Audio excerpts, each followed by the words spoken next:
Hi everyone, good to see you again all. I hope you all will be fine. Please check Iraq latest news updates. Residents of Erbil congregated outside banking establishments moments ago, stirred into action by a sharp surge in the exchange rate of the US dollar. Shafaq News Agency correspondent reported that the exchange rate surged to 158,750 dinars for $100 in the selling market, while the buying rate remained stable at 156,000 dinars. Our correspondent, delving into the matter, posed inquiries to several currency exchange proprietors regarding the cause behind this abrupt escalation. In response, they voiced apprehensions about the central bank's potential reduction in the cash sale of the dollar through currency auctions in Baghdad. And the Central Bank of Iraq (CBI) has clarified that, from the 1st of January 2024, it will still be possible to withdraw dollars from a dollar account at an Iraqi bank. This contradicts recent media reports which suggested that all dollar withdrawals would be blocked from this date. In a statement, the CBI said, "The central bank guarantees dollar deposits, and the citizen who deposited his money in dollars with any Iraqi bank previously or by the year 2024 has an inherent right to receive these amounts in cash and in US dollars." There was no mention in the press interview of expectations that the exchange rate would reach 1,700, and that the central bank has its own tools that it uses to reduce the difference between the two prices, and there are no indications that the exchange rate in the parallel market will reach this level. On the contrary, there are measures being taken that will contribute to reducing the difference.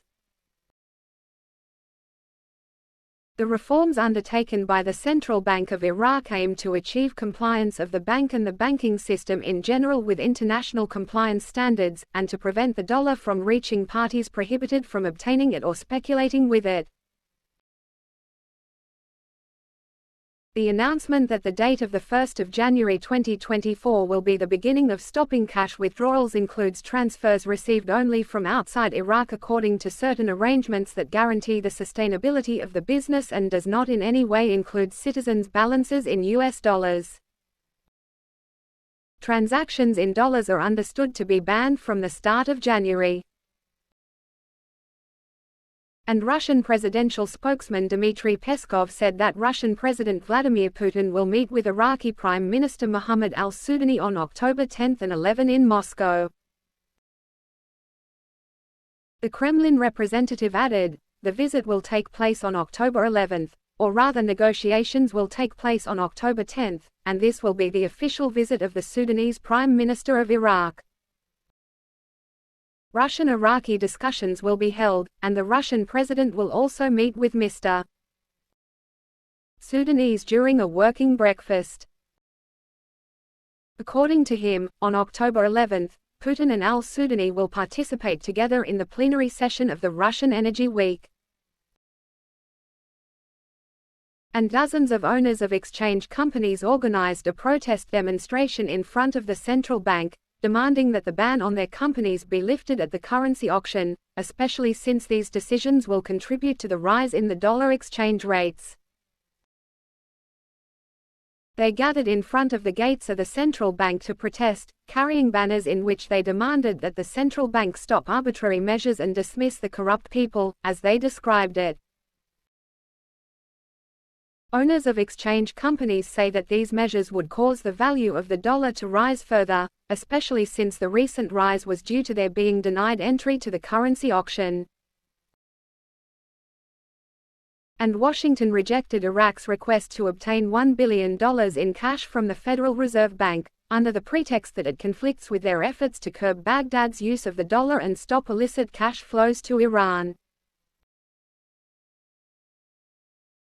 The American newspaper, The Wall Street Journal, reported that since the American invasion of Iraq 2 decades ago, the United States has provided $10 billion or more annually to Baghdad through bi-monthly cargo flights, and the money is derived from the proceeds of Iraqi oil sales deposited with the Federal Reserve Bank.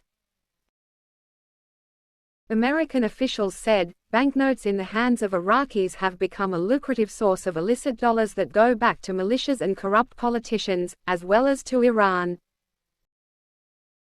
By applying for an additional $1 billion shipment, Iraq says it needs the money to help prop up its faltering currency. A senior Iraqi official explained that, last week, the Central Bank of Iraq submitted an official request that the Treasury Ministry is still studying, after Washington rejected the initial request submitted by Iraq last month. According to the newspaper, since last November, Washington has prevented 18 Iraqi banks from dealing in dollars, adopting stricter rules for electronic transfers in dollars from its banks. Treasury officials told Iraqi central bank governors that sending a large additional shipment conflicts with Washington's goal of limiting Iraq's use of U.S. banknotes, Iraqi officials said.